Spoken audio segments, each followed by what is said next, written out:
sur Yon Équitable TV. Alors, dans cette vidéo, nous allons aborder les différents régimes de TVA.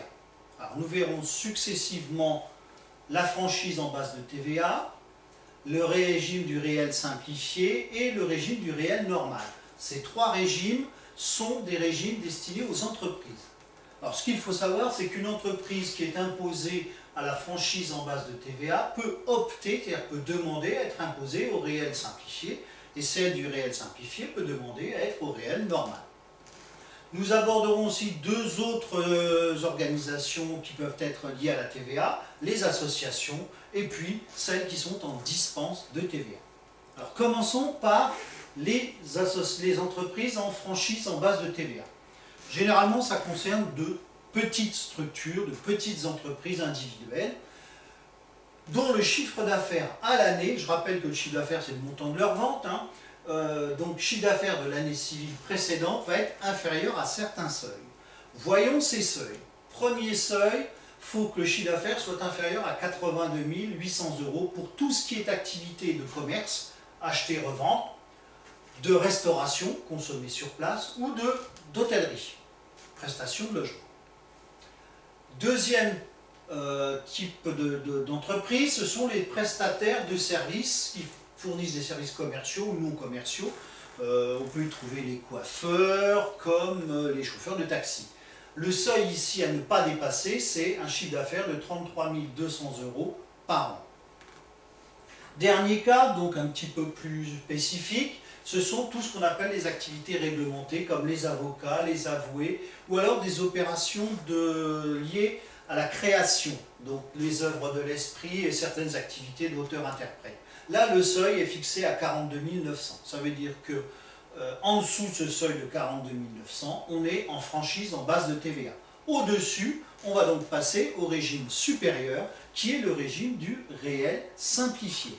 Alors, le réel simplifié, ça concerne donc beaucoup d'entreprises, déjà toutes les entreprises individuelles, c'est-à-dire qui sont imposées sur le revenu, comme n'importe quel salarié, mais dans une catégorie bien spécifique, BIC, bénéfices industriels et commerciaux, ou BNC, bénéfices non commerciaux. Mais ça concerne aussi les entreprises sous la forme société, qui ont de chiffres d'affaires pas très importants. Et on va les voir, ces chiffres d'affaires.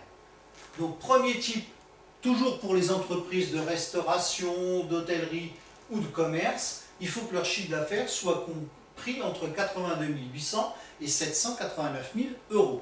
En dessous 82 800, ils sont dans le régime précédent, et au-dessus, ils seront dans le régime suivant que l'on abordera juste après. Même chose pour les autres prestataires de services commerciaux ou non commerciaux, il faut que leur chiffre d'affaires soit compris entre 33 200 € et 238 000 €. Alors, une petite remarque, ils vont devoir, ces entreprises affiliées au RSI, verser 2 acomptes semestriels de TVA. Alors, ils vont le déclarer par Internet et ils vont aussi le télépayer, donc c'est ce qu'on appelle le télérèglement. Et une fois par an, toujours sur Internet, ils rempliront ce qu'on appelle une CA12 ou CA12E. Voyons le régime supérieur, donc le réel normal, qui lui concerne les entreprises qui ont des chiffres d'affaires qui vont être supérieurs au seuil que l'on a abordé précédemment. Toujours pour nos entreprises de commerce, d'hôtellerie ou de restauration, il faut que le chiffre d'affaires soit supérieur à 789 000. Par exemple, tous les hypermarchés, mais les supermarchés sont supérieurs et donc sont au réel normal.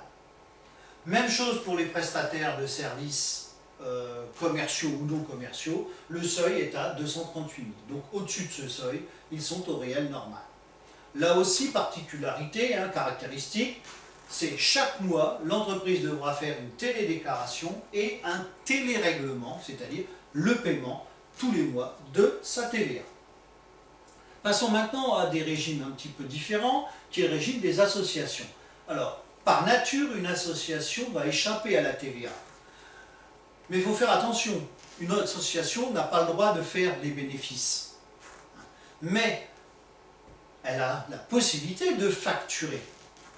Les bénéfices ne doivent servir, si elle en fait, qu'à rémunérer son activité et pas distribuer ses bénéfices à ses adhérents.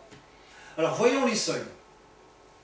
Premier seuil, pour échapper à la TVA, pour toutes les associations qui sont prestataires de services, c'est 33 200 €. Qu'est-ce qu'une association qui fait des prestations de services? C'est par exemple toutes les associations d'aide à la personne. Après, on a les associations qui sont dans la livraison de biens, la consommation, enfin les ventes à consommer sur place, prestations d'hébergement. On peut y trouver par exemple tout le réseau Solidarmonde Artisans du Monde qui achète et revend des produits issus du commerce équitable. On peut aussi trouver Emmaüs pour l'hébergement des personnes. Ce seuil est fixé à 82 800 €. Alors faites attention, tous les seuils que l'on vient de voir concernent l'année en cours, c'est-à-dire 2017. Bien entendu, d'année en année, ces seuils sont réajustés. Caractéristiques concernant les associations, si elles échappent à la TVA, elles doivent le faire figurer sur leur facture. Donc il y a une petite mention à indiquer qui est TVA non applicable, c'est l'article 293B du Code général des impôts. Passons à la dernière possibilité, ce sont toutes les structures en dispense de TVA. Alors il y en a une qui est très connue, puis d'autres que l'on ne pensait pas qu'ils ne payaient pas de TVA. Exemple, tout ce qui est profession médicale, le médecin, paramédical, les infirmières sont en dispense de TVA. Et puis les auto-entrepreneurs, c'est un statut, c'est le premier statut que beaucoup de personnes utilisent pour se lancer dans une activité. Ils ont une dispense de TVA. Voilà, j'en ai terminé avec cette vidéo sur les différents régimes de TVA. Je vous donne rendez-vous pour une prochaine sur Lyon Équitable TV. Bien sûr, n'hésitez pas à partager. Au revoir.